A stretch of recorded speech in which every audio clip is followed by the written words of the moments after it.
సర్పంచ్‌గా, వార్డ్ మెంబర్‌గా పోటీ చేస్తున్నటువంటి సోదరీమణులారా, ఒక్కొక్క ఓటు చాలా ఇంపార్టెంటు.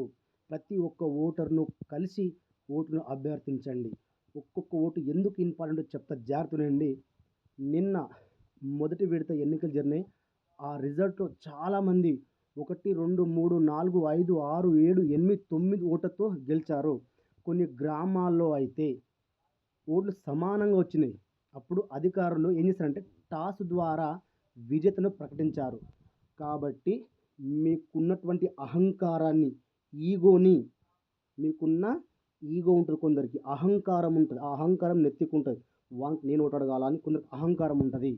మీరు గెలవాలంటే అహంకారాన్ని వదలాలి. అహంకారాన్ని వదిలి ప్రతి ఒక్క వ్యక్తికి ఓటు అడగాలి. ప్రతి ఒక్క ఓటరును కలవండి. మీరు ఊరిలో గెలవాలంటే, సర్పంచ్‌గా, వార్డ్ మెంబర్ గెలవాలంటే ప్రతి ఒక్క ఓటరును కలవండి. అహంకారాన్ని వీడండి. రాజకీయంగా అందరూ కలవాలి.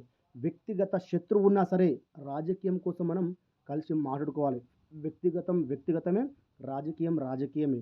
కాబట్టి నా సజెషన్, నా సూచన మీ అందరికీ ఏ ఒక్క ఓటరును కూడా వదలకండి. ప్రతి ఒక్క ఓటరును కలిసి ఓటును అభ్యర్థించండి. ఆలోచించండి. నేను చెప్పి నిజమైతే చేయండి.